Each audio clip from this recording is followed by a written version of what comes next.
Et c'est parfait. Et est-ce que vous pouvez tester votre audio pour qu'on s'assure que nous vous entendons? Il faudra l'activer au niveau du navigateur.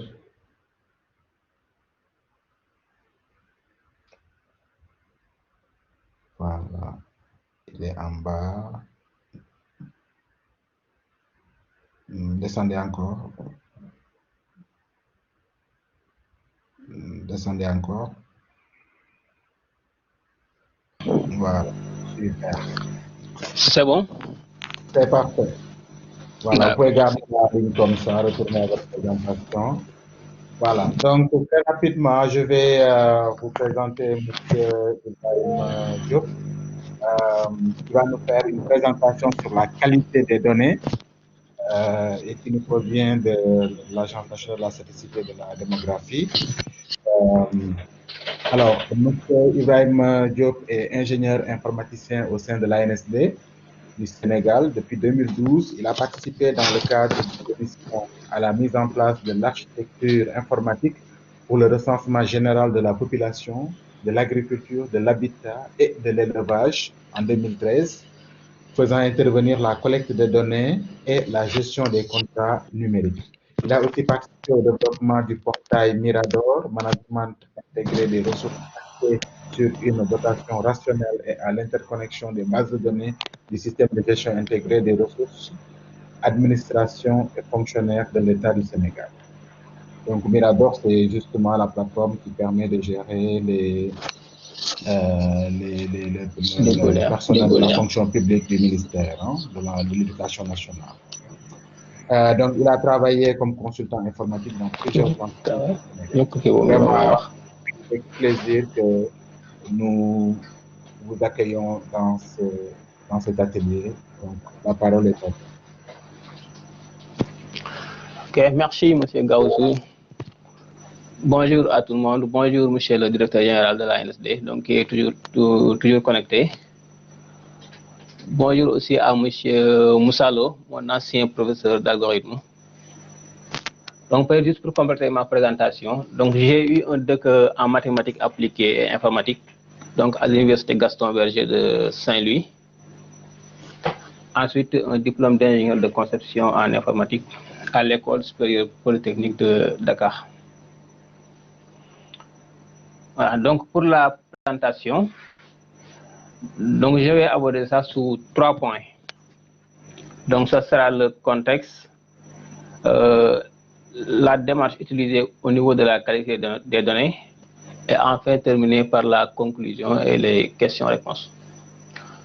Donc pour parler de qualité des données, donc nous allons considérer donc les enquêtes et les recensements, donc qui est vraiment le cœur de notre métier au niveau de l'ANSD, mais où nous avons eu aussi de l'expérience à l'international, que ce soit en Haïti ou bien dans la sous-région, que nous avons assisté donc pour la mise en place de leur architecture de collecte, donc pour leur recensement. Donc au niveau du contexte, donc, nous allons rappeler juste les missions de l'ANSD. Donc il s'agit de veiller à l'élaboration et à la mise en œuvre des programmes annuels d'activités statistiques. Donc de préparer aussi les dossiers à soumettre aux réunions du Conseil national de la statistique, mais aussi du comité technique donc chargé des programmes statistiques. Donc parmi ces missions, il y a aussi la réalisation d'enquêtes à couverture nationale. Donc ça fait des enquêtes périodiques, donc soit mensuelles, bimestrielles, ainsi de suite. Il y a aussi les recensements, donc qui se font pour le moment dans des périodes de 10 ans.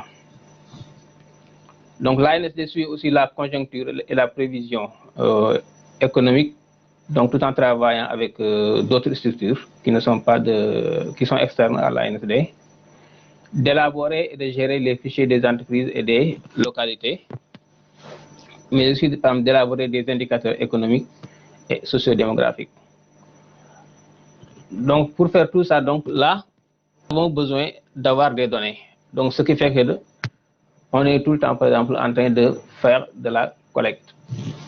Maintenant, pour faire de la collecte, donc il y a un défi à relever. Donc, c'est d'abord de produire des données de qualité. Maintenant, pour avoir des données de qualité, il faut donc avoir la confiance, par exemple, de sa tutelle, des clients et des utilisateurs, mais aussi, par exemple, des répondants, c'est-à-dire ceux qui nous fournissent les données. Mais après la collecte aussi, souvent nous recevons des requêtes, donc venant soit des universités ou bien d'autres personnes, ou bien des structures. Donc là aussi, l'ANSD doit pouvoir les répondre à temps. Okay. Maintenant, quand on va maintenant au niveau de la qualité des données, donc nous allons aborder le point donc à travers 5 dimensions. Donc, que sont la pertinence, l'exactitude, la rapidité de diffusion, l'accessibilité, l'interprétation et la cohérence. Maintenant, durant la présentation, pour expliquer certaines dimensions, donc pour que ça soit mieux compris, donc nous allons passer souvent donc, du document PowerPoint vers d'autres documents donc, qui sont liés à la présentation. Donc pour que les termes soient mieux compris. Maintenant, si on vient à la première dimension donc, qui concerne la pertinence, c'est quoi? Donc c'est de voir par exemple si les sujets sur lesquels on travaille sont pertinents. Est-ce que c'est par exemple des sujets qui intéressent les utilisateurs? Est-ce que aussi les données qui sont produites sont exploitées, utilisées? Donc là, pour le savoir, il faut maintenant être en contact avec les utilisateurs actuels, donc des données qui sont produites, et les potentiels utilisateurs, donc pour suivre leurs besoins actuels, mais aussi pour prévoir leurs besoins futurs. Maintenant, pour rester en contact avec les utilisateurs, il y a plusieurs mécanismes donc, de leurs besoins. Donc, il y a par exemple le Conseil national de la statistique, les services régionaux de l'ANSD, donc qui sont au niveau des 14 régions du Sénégal. Donc, il y a aussi par exemple les demandes qu'on reçoit par mail, la salle de documentation, l'échange avec les producteurs, mais aussi par exemple la salle de données qu'on a au niveau de l'UCAT, de l'Université Cheikh Anta Diop. Maintenant, pour l'examen ou l'évaluation des produits statistiques, donc là, c'est quoi? Donc, c'est de voir si, par exemple, les programmes qu'on a établis donc, pour faire la collecte donc, tiennent compte des besoins des clients, des utilisateurs. Est-ce que, par exemple, ces programmes intègrent les besoins utilisateurs? Donc, toujours au niveau de l'examen des produits. Donc, là aussi, on doit voir si, par exemple, les utilisateurs sont satisfaits. Donc, on fait souvent donc, des enquêtes de satisfaction donc, auprès des utilisateurs, des clients. Mais aussi, faire recours à un consultant, donc qui a un œil externe, donc pour examiner par exemple les programmes qu'on a mis en place pour faire la collecte, donc voir par exemple si ces programmes tiennent bien compte des besoins des utilisateurs. Parce que souvent, c'est bien d'avoir par exemple un œil externe sur le travail qu'on fait.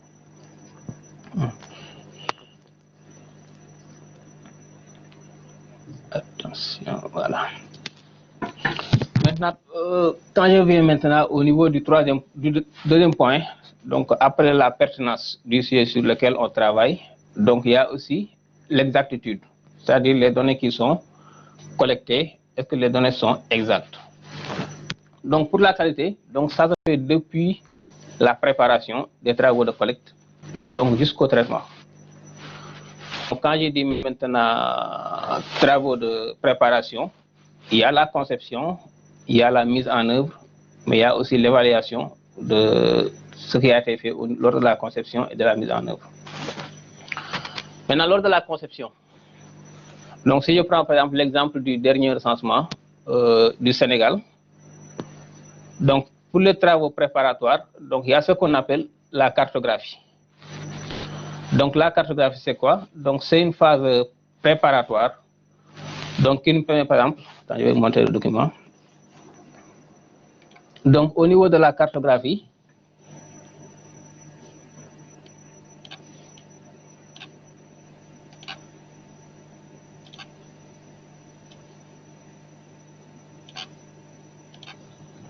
okay. Donc, pour la cartographie, donc avant de démarrer la collecte, donc c'est une phase qui se fait au niveau du terrain. Donc, ça consiste donc à découper, par exemple, le territoire national, donc à ce qu'on appelle des districts de recensement. Donc là, nous avons par exemple une carte d'un district de recensement, donc qui est Dakar Plateau. Ensuite, on fait quoi? Donc là, au niveau de la carte, on montre l'ensemble des concessions. Donc les concessions, ce sont donc un ensemble de constructions, donc qui sont entourées soit par un mur ou bien qui sont contiguës. Ensuite, au niveau des concessions, nous avons à l'intérieur maintenant les ménages. Donc si vous voyez au niveau de la carte, chaque concession est numérotée et à l'intérieur de chaque concession, il y a par exemple les différents ménages.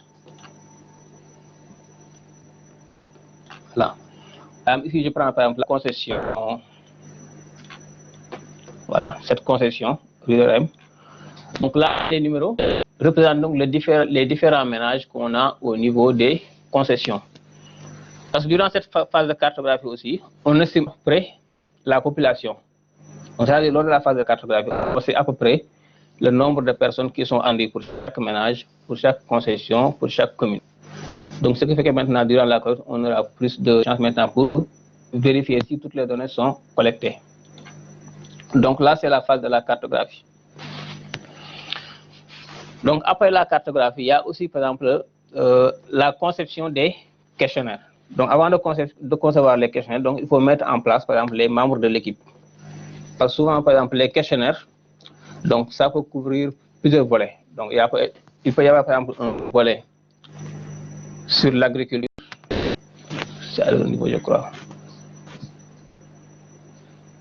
C'est bon, vous voyez toute la présentation. Ok.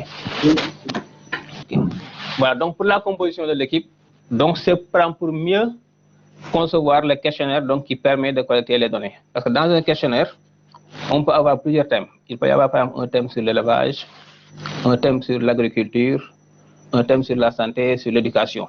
Maintenant, il faut éviter dans ce cas les différentes structures qui travaillent dans ces domaines précis, donc pour qu'elles donnent aussi par exemple leurs idées, leurs inputs, donc pour mettre en place le questionnaire.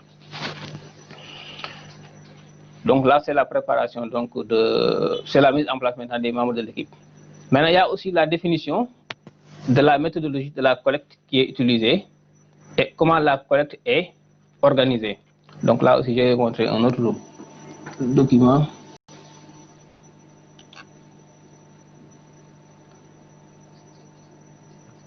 Okay. Donc là, on définit après donc, la méthodologie de la collecte. Parce que si on sait maintenant comment les données vont circuler lors de la collecte, donc là, on sera maintenant quel contrôle on doit faire à chaque moment. Ici, lors de la du recensement, c'était 3 niveaux. Donc, il y a d'abord le niveau central qui est ici le siège de l'ANSD. Il y a aussi le second niveau, donc qui se trouve au niveau des départements. Ensuite, le troisième niveau, c'est la collecte sur le terrain. Donc, sur le terrain, il y avait les agents recenseurs pour faire la collecte. Il y a les contrôleurs. Donc, eux, ils font des collectes donc, à travers des applications. Parce que depuis des années, l'ANSD ne fait plus de collecte donc, avec des supports papier. Donc, les applications de collecte sont installées soit sur des smartphones ou bien sur des tablettes. Comme ça, au fur et à mesure que les données sont collectées, il y a un contrôle qui est fait. Déjà, à partir des agents recenseurs et des contrôleurs. Ensuite vient maintenant un second niveau de contrôle. Donc, c'est ce qu'on appelle maintenant la supervision. Donc là, ce sont les superviseurs qui interviennent, donc qui vont couvrir, par exemple, un ensemble de départements. Donc, chaque superviseur peut avoir sous sa responsabilité plusieurs agents recenseurs pour faire donc un premier contrôle de qualité. Donc, ce qui fait que s'il y a des erreurs, il va retourner l'information à l'agent recenseur pour qu'il corrige l'information avant de quitter le terrain. Donc là, c'est le second niveau de supervision. Ensuite, le troisième niveau, c'est quoi? C'est le niveau central. Donc, les agents ont fait leur collecte, les superviseurs ont vérifié. Bon, s'ils jugent que c'est valide, ils remontent ça au niveau central. Maintenant, le niveau central aussi, il y a une autre vérification qui est faite. Donc là-bas aussi, par exemple, s'il se trouve qu'il y a des erreurs, donc on va retourner l'information maintenant au superviseur jusqu'au niveau maintenant agents recenseurs qui sont sur le terrain pour corriger l'information. Donc en parlant de niveau de collecte, les différents niveaux, donc là c'est l'architecture technique donc, qui est utilisée. Donc ça donne après maintenant comment les données sont collectées, sur quel support et comment les données sont transmises depuis le terrain vers le niveau central. Donc il y a les agents recenseurs donc, qui ont des supports de collecte. Donc ici c'était les PDA autant. Et maintenant de plus en plus on utilise des tablettes sous Android. Il y a aussi par exemple les superviseurs donc, qui supervisent maintenant le travail des agents recenseurs. Ensuite, pour des besoins de sauvegarde maintenant, il y avait aussi par exemple un serveur départemental. Donc comme les gens sont sur le terrain, donc ils font un premier envoi vers le niveau départemental. Ensuite du département, on envoie les données au niveau du serveur central qui est à l'ANSD. Donc ce qui fait qu'on a 4 niveaux de stockage des données. Il y a le support de collecte de l'agent recenseur, il y a l'ordinateur du superviseur, il y a le serveur qui est au niveau départemental et le serveur central.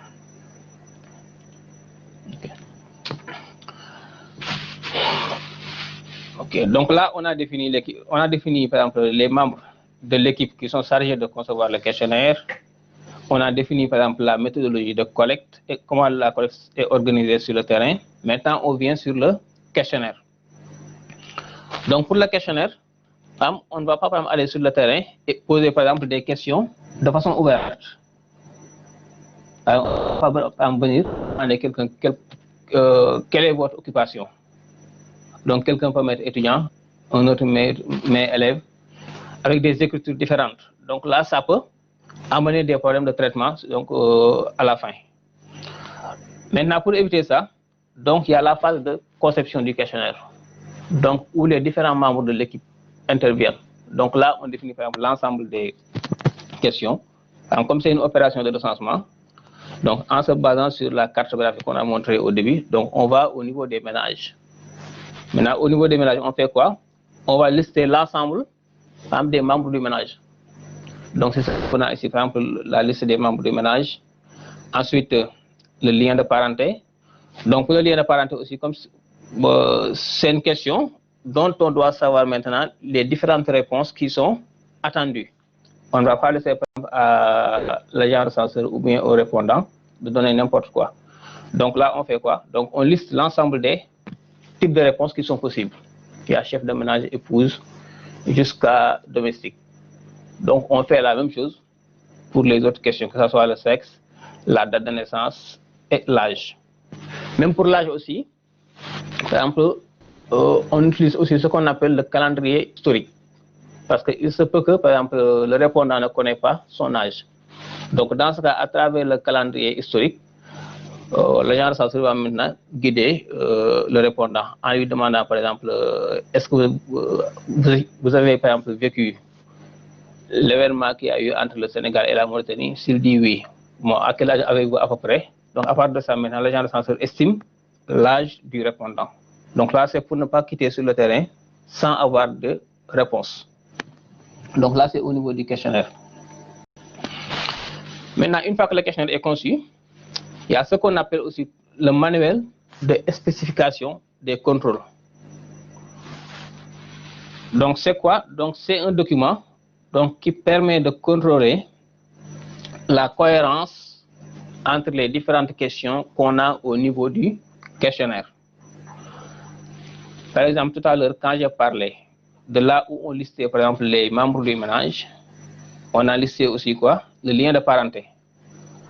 Donc quand on dit lien de parenté, c'est quoi? Est-ce que par exemple il est chef de ménage, il est épouse, fils ou fille? Donc normalement dans un ménage, il doit y avoir un seul chef de ménage. Donc ça veut dire qu'en faisant la liste, dès qu'une personne est déclarée comme étant chef de ménage, une autre personne ne doit pas être déclarée comme chef de ménage.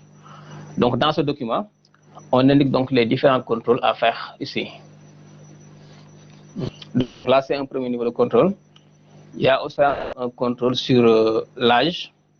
Donc, supposons qu'une personne est déclarée comme étant chef de ménage. Une autre personne qu'on liste, il vient dire que le chef de ménage est mon père. Donc, normalement, le fils ne doit pas être plus âgé que le père ou bien sa mère. Donc là, on définit quoi dans ce document? La différence d'âge qui est possible donc entre le père et son fils, ou bien entre le père et son grand-père ou bien sa grand-mère. Donc c'est ce qui est défini donc au niveau du document de spécification de contrôle.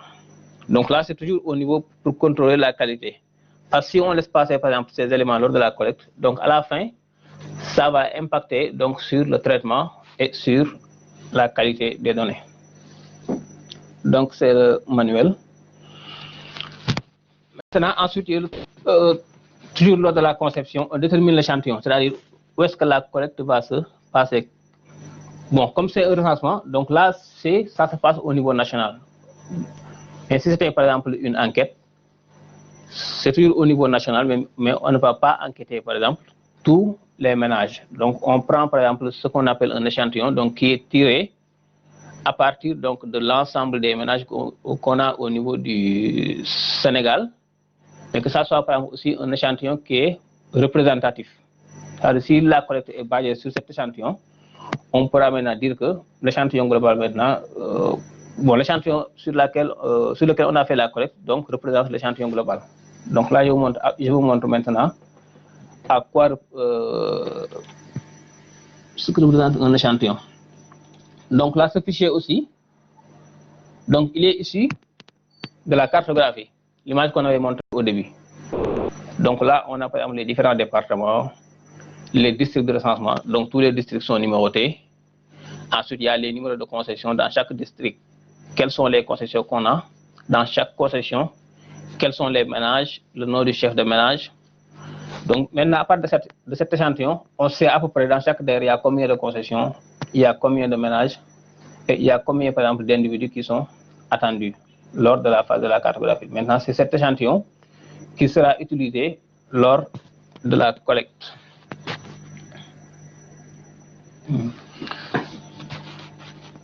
Maintenant, une fois qu'on a le questionnaire, on a l'échantillon, donc on doit estimer maintenant le temps d'administration. Parce que des fois, si le questionnaire est trop long, donc ça peut jouer sur le temps d'administration. Donc ce qui, par exemple, peut influencer les réponses. Par exemple, si votre répondant est trop fatigué ou bien s'il est pressé, là, il peut ne plus donner, par exemple, de bonnes réponses. Ok, donc je vais passer à la mise en œuvre, donc pour ne pas trop durer. Maintenant, lors de la mise en œuvre, donc là, c'est toujours au niveau de l'exactitude des données. Donc, il y a le premier point, c'est la conception. Maintenant, c'est quoi? La mise en œuvre. Maintenant, pour la mise en œuvre, donc, lors de la présentation passée, donc, on a parlé un peu de l'aspect sécurité des données. Donc, l'ANSD doit déclarer le questionnaire au niveau de la commission de protection des données personnelles. Donc, pour dire quelles sont les données qui seront collectées, est-ce qu'il y a des informations personnelles, et où maintenant les données seront sauvegardées, seront stockées. Parce qu'il n'est pas acceptable que les données soient mises sur le cloud. Donc ça doit rester au niveau du territoire national. Donc toujours dans la mise en œuvre, donc on doit aussi tester quoi? Les supports de collecte. Donc ça peut être des ordinateurs ou bien des tablettes. Ensuite, tester aussi les différentes applications et les différents outils qui sont mis en place pour faire la collecte. Parce qu'il ne faut pas, par exemple, une donnée qui est collectée soit mal enregistrée par l'outil de collecte, c'est l'application. Comme la collecte se fait sur le terrain, donc pour que le niveau central puisse vérifier la qualité des données qui sont collectées, donc il y a une phase de remontée. Depuis le terrain, les agents envoient leurs données vers le serveur. Donc dans cet envoi aussi, il faut que l'envoi soit sécurisé. Donc les données sont cryptées et par exemple soit par un lien VPN. Donc toujours dans la mise en œuvre, donc il y a la rédaction des différents manuels utilisateurs.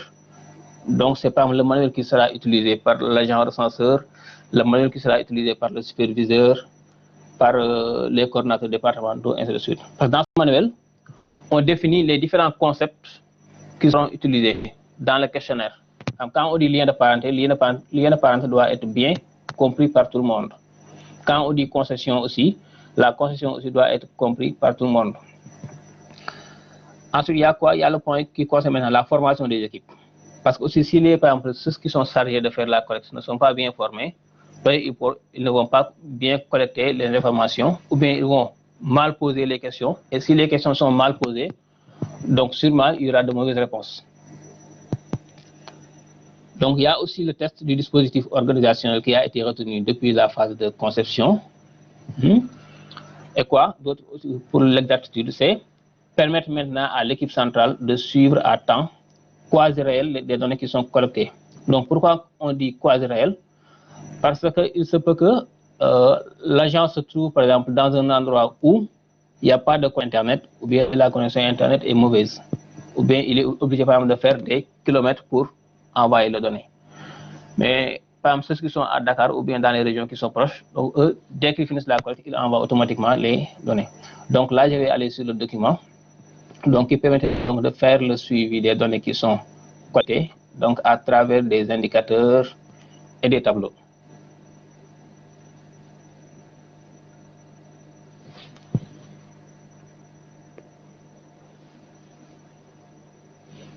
Là, ça vient.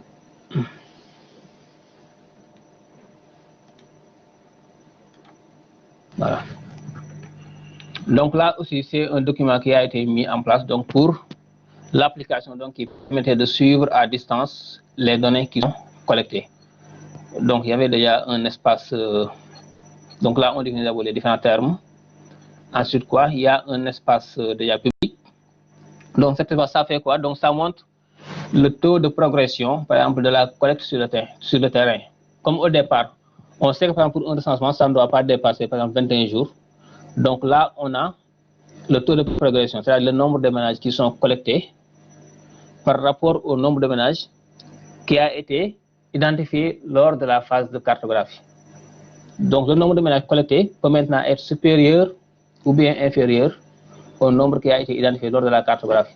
Parce que durant la cartographie, entre la cartographie et la collecte, il se peut que, par exemple, qu'il y ait par exemple, des ménages qui sont rajoutés au niveau de la construction, ou bien qu'il y ait des nouvelles constructions, ou bien le cas contraire, par exemple, qu'il y ait des constructions qui sont détruites. Donc là, ça montre après donc, le taux de progression donc, par région. Donc on peut aussi aller dans les détails pour voir maintenant à quel niveau l'information est collectée. Donc si par exemple l'agent était réellement au niveau du ménage, donc là on l'a à partir de la carte. Donc à partir de la carte, on a la position géographique des ménages. Parce que sans ce contrôle, il se peut que par exemple quelqu'un reste chez lui, il prend le questionnaire, il imagine pour ne pas se fatiguer. Donc là aussi c'était un niveau de contrôle qu'on a au niveau de pour contrôler la qualité des données. Donc je reviens dans la présentation. Ok. Maintenant, une fois que les données sont collectées, donc toujours dans la mise en œuvre, donc il y a la phase de traitement des données. Donc dans le traitement des données, donc on vérifie d'abord l'exhaustivité et l'appurement. Donc l'exhaustivité, c'est vérifier donc si toutes les données qui sont collectées se trouvent au niveau du serveur, mais aussi les apurer. L'appurement, donc ça consiste maintenant à faire le traitement, vérifier s'il y a des incohérences ou pas.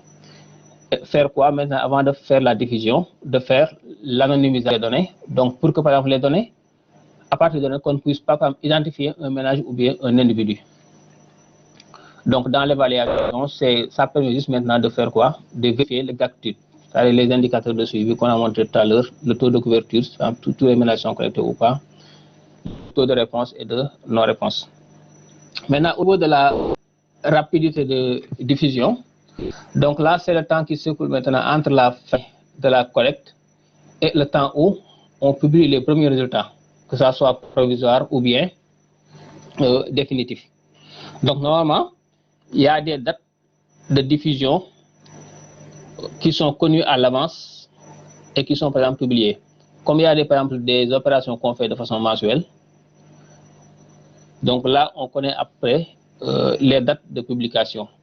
Parce que ça permet aux utilisateurs maintenant de mieux planifier leurs travaux.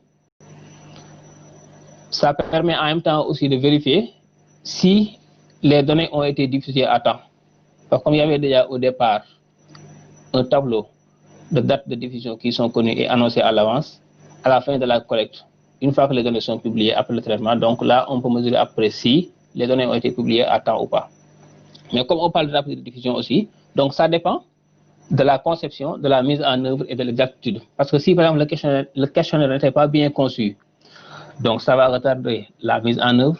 Donc si ça retarde la mise en œuvre, l'exactitude des données aussi seront impactées. Donc ce qui fait que le temps de traitement va prendre beaucoup de temps. Donc ce qui va donc impacter la rapidité de diffusion des résultats.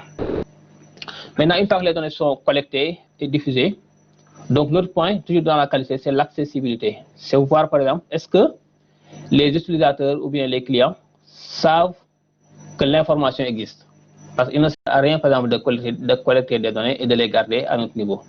Donc il faut maintenant que les utilisateurs sachent que l'information existe. Et si ça existe, où est-ce que, par exemple, ils vont trouver l'information? Est-ce que c'est à partir du site de l'ANSD? Est-ce que c'est il faut venir à l'ANSD? Voir aussi, par exemple, les différents canaux d'accès qui sont possibles.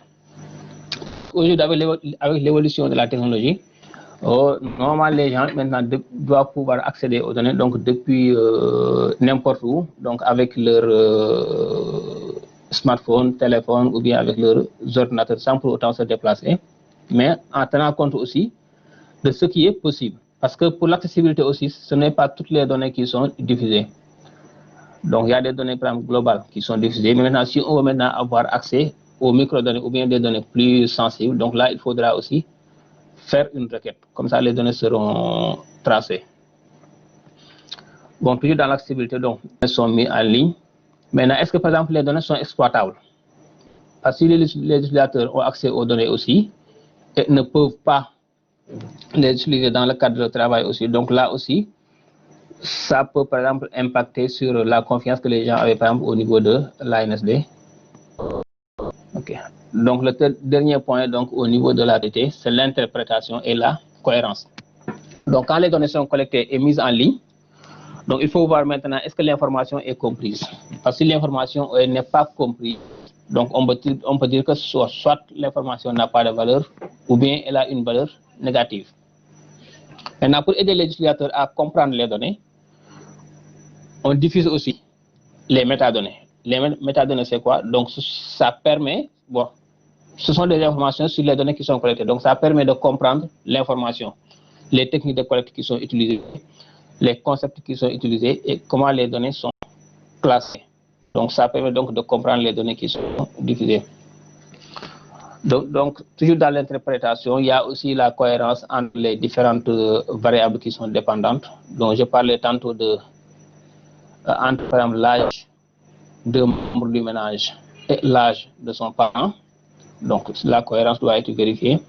S'il y a aussi par exemple une section par exemple, qui porte sur l'éducation, donc normalement les personnes qui sont âgées de moins de 5 ans ne devraient pas figurer au niveau de l'éducation. Donc là aussi ce sont des contrôles qu'on fait.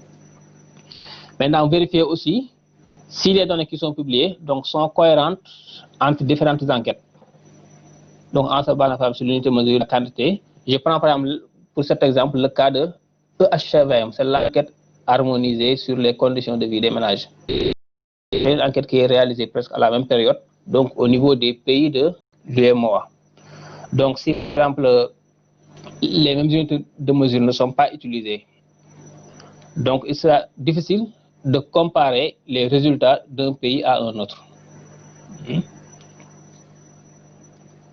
Voilà, je pense que ainsi maintenant fait la présentation. Donc au niveau de la conclusion, on va dire c'est on a essayé donc d'aborder la démarche de qualité. Donc pour avoir la démarche du moins, mettre en place des données de qualité à travers des enquêtes et des recensements, les différents paramètres donc qui influent sur la qualité des données. Donc ça peut être les ressources humaines, les supports de collecte et comment les données sont collectées. Et tout ça aussi, c'est important donc pour la survie de l'ANSD ou bien pour tout producteur de données. Par exemple, si les données qui sont produites ne sont pas utilisées ou bien ne sont pas de qualité, donc les gens, par exemple, n'auront plus confiance à la structure qui est responsable de la production des données. Donc, ainsi, pour avoir fait la présentation, donc là, nous sommes ouverts aux questions et réponses. Merci. Merci beaucoup.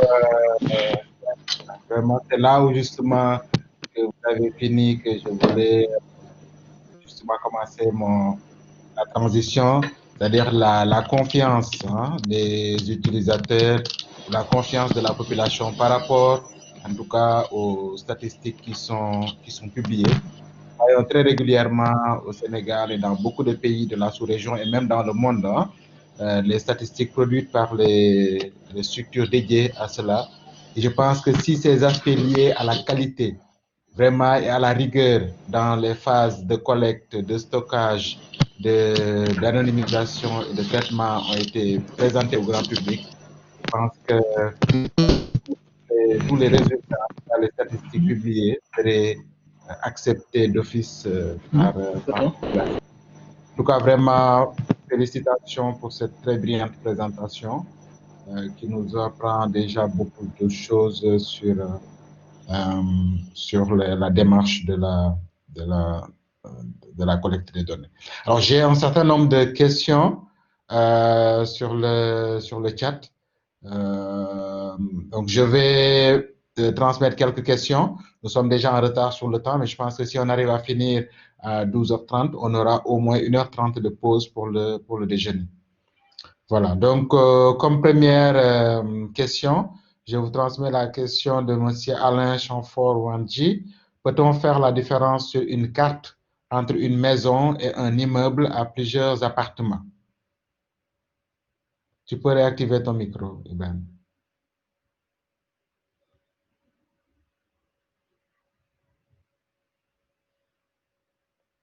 Ibrahima, tu peux activer ton micro. Je l'avais désactivé tout à l'heure. Désolé.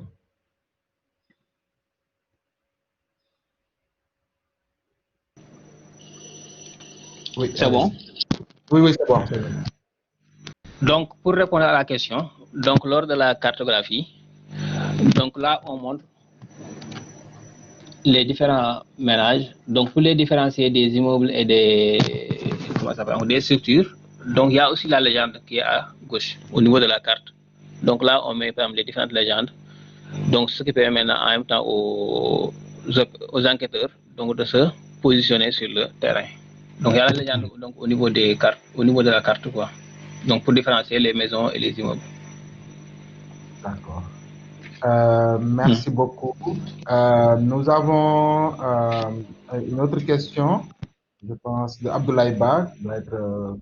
Est-ce que la qualité des relevés administratifs, donc les données administratives, est gérée de la même manière que les données, que les enquêtes de recensement?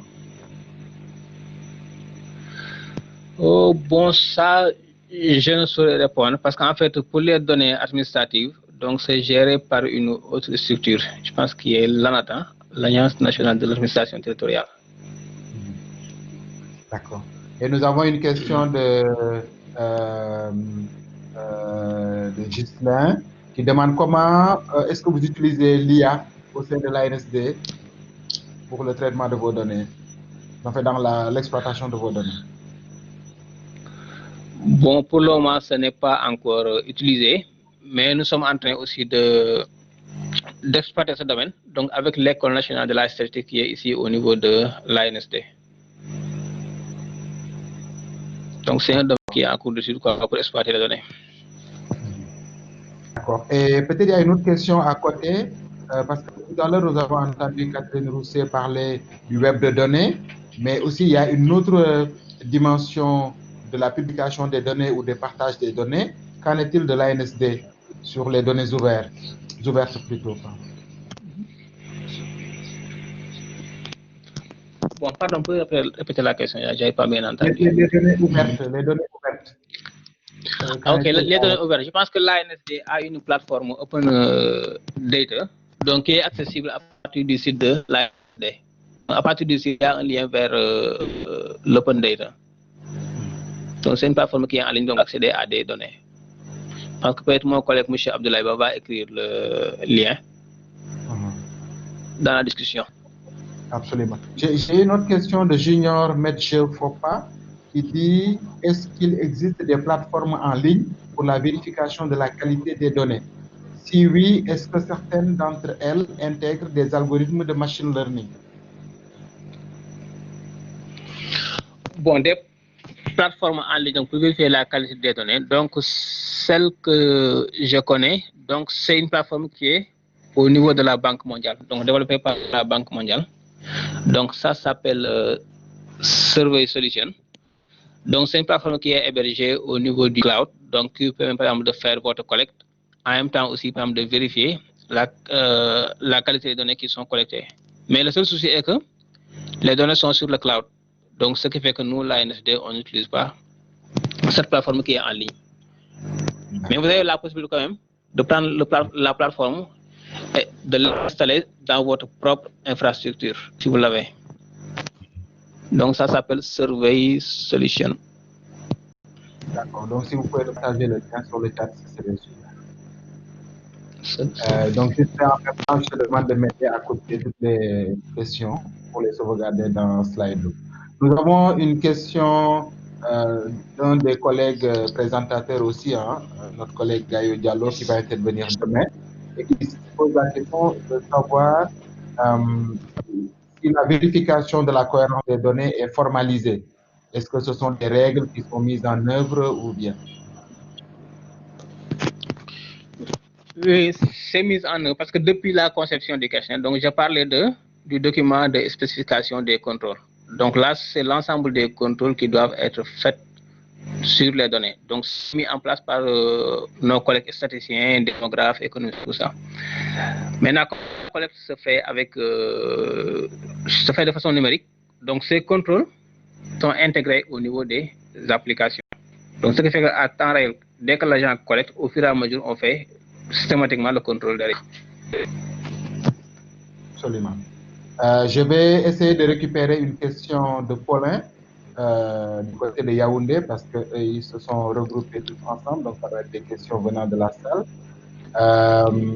Donc, il dit que j'ai noté que dans le déroulé, merci d'abord pour la présentation, hein, j'ai noté que dans le déroulé d'une enquête, il y a une part importante de travail qui relève de gestion de projets et des organisations.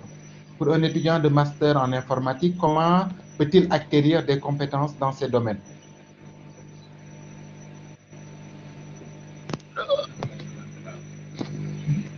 Tu me reçois? Ibrahima? Allô? Allô? Oui, allô? Tu veux que je répète la question? Oui, vas-y, allez-y, oui, la question. Voilà, donc Paulin du côté de Yaoundé nous dit, j'ai noté que dans le déroulé d'une enquête, il y a une part importante du travail qui relève de gestion de projets et des organisations. Pour un étudiant de master en informatique, comment peut-il acquérir des compétences dans ces domaines? Bon, déjà pour ça, il y a des écoles qui donnent des formations sur ça. Donc, il y a aussi, par exemple, les plateformes en ligne qui donnent des formations. Donc, par rapport à ça. Mais par contre, au niveau de l'ANSD même, donc quand le projet est mis en place, donc l'ensemble des membres qui participent sur le projet, donc qu'ils soient informaticiens, agents recenseurs ou bien en leur profil, donc ils sont formés à l'avance. Donc ils sont formés à l'avance donc pour les adapter un peu à ce qu'on fait ici. Parce que le travail souvent qu'on fait au niveau des instituts statistiques donc, est un peu différent de ce qu'on fait dans d'autres structures. Par exemple, moi, avant l'ANSD, je travaillais plus dans les centres d'appel et dans les sociétés informatiques offshore comme développeur. Mais quand nous sommes venus ici, donc il a fallu qu'on forme d'abord sur les concepts qui sont utilisés au niveau des enquêtes et des recensements. Donc il y a aussi la mise en place, bon, comment ça s'appelle encore? Bon, il y a un certain point, je vais laisser mon collègue Abdoulaye compléter. D'accord. Peut-être, oui, avant de lui donner Oui, Abdoulaye, vas-y.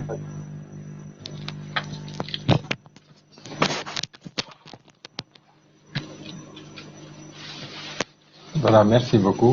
Bonjour à tout le monde. Voilà, je souhaite juste apporter quelques précisions, surtout par rapport aux initiatives de l'ANSD pour protéger les données personnelles. Donc, nous travaillons à mettre en place des espaces sécurisés pour permettre l'accès aux microdonnées.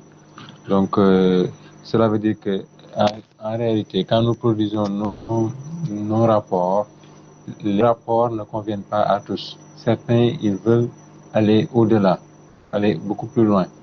Donc, il leur faut travailler sur les microdonnées, mais les microdonnées doivent être traitées de telle sorte qu'on ne puisse pas reconnaître l'identité des répondants.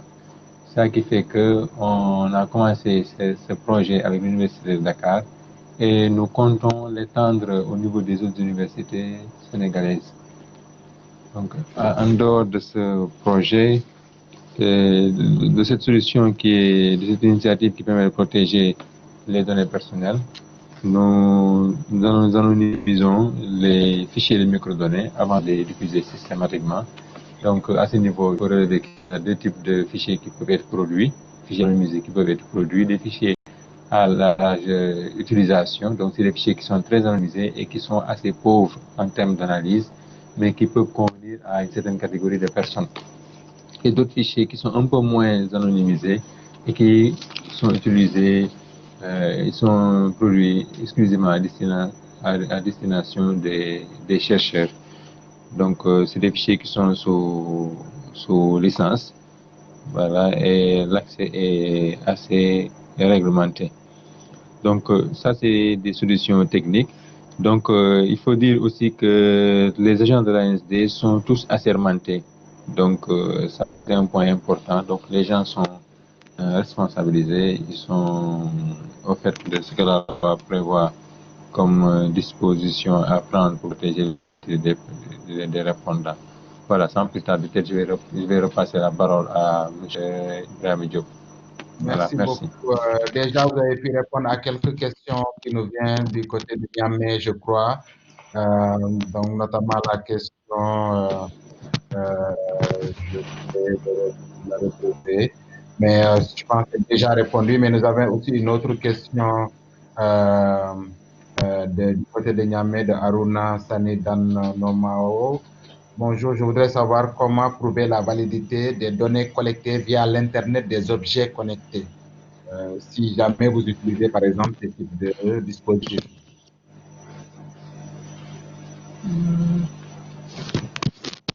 Bon, pour le moment, ce dispositif d'objet connecté n'est pas encore utilisé au niveau de l'ANSD. Mais peut-être on va s'y pencher déjà pour voir. Et peut-être une dernière question. Là, on a dépassé d'une minute l'heure que j'avais proposée. Je prends une question du côté de l'Université de Bambey au Sénégal. Abou Sall demande, vous utilisez quel logiciel pour le développement de vos applications de collecte de données? Ok. Donc, pour les logiciels qui sont utilisés pour le développement des applications, il y a d'abord 16 Pro, donc qui est un outil open source, donc développé par le Census Bureau des États-Unis. Nous utilisons aussi Survey Solution, donc c'est une plateforme de collecte qui est développée par la Banque mondiale. Mais par contre, dans le cadre du recensement, donc tous les outils de collecte ont été développés par des agents de l'ANSD. Donc avec la technologie .NET C#, avec une base de données SQL Server et SQLite. Donc ce sont les différentes plateformes, les différentes technologies qu'on utilise pour le développement des applications. En tout cas, vraiment, merci beaucoup. Il y a beaucoup de questions. Nous allons les mettre sur Slido et ensuite nous allons sans doute vous inviter peut-être à répondre quelques-unes. Et peut-être pour finir, hein, c'est une question que j'avais notée dès le début. Serait-il possible, disons, de promouvoir ou de développer les systèmes d'information à l'échelle nationale dans tous les domaines? Alors, donc, je répète, serait-il possible, hein, par exemple, de développer, de trouver une solution alternative à ces enquêtes, que j'imagine sont très coûteuses, en développant des systèmes d'information à tous les niveaux et à l'échelle nationale, dans tous les domaines, et de sorte que lorsque vous voulez générer des statistiques nationales annuelles, ou en tout cas d'une fréquence que vous définissez, qu'à partir de simples requêtes à ces bases de données et de l'intégration de ces données reçues, que vous puissiez constituer vos bases de données. C'est une question, c'est peut-être un challenge, je ne sais pas, ça remettrait peut-être en cause, pas forcément en cause les résultats de la NSD, mais peut-être que ça permettrait de rationaliser des ressources liées au coût des enquêtes. Est-ce que c'est une solution envisageable? Si oui, qu'est-ce qui empêche aujourd'hui le Sénégal d'arriver à ce niveau-là d'accès? Voilà. Bon, merci pour la question. Parce que ça, c'est un projet que nous avons depuis la fin du recensement. Mais pour ça aussi, bon, il faudra vraiment avoir, par exemple, des ressources humaines et du temps aussi. Bon, alors qu'au niveau de l'ANSD, nous faisons presque des enquêtes à tout moment. Donc, c'est ce qui fait qui retarde le projet. Et c'est en étude depuis la fin du recensement. D'accord. En tout cas, merci beaucoup. Je remercie également la présence de M. Babacar Ndir, le directeur général de l'ANSD, qui, depuis son intervention à l'ouverture de cet atelier, il est là, ce qui démontre vraiment son intérêt pour l'atelier. Et nous espérons l'avoir encore pour les 2 jours. Et je remercie également toute l'assistance. Je passe la parole en 1 minute à Ghislain, juste pour annoncer le programme de cet après-midi et la pause aussi, la durée de la pause. Merci.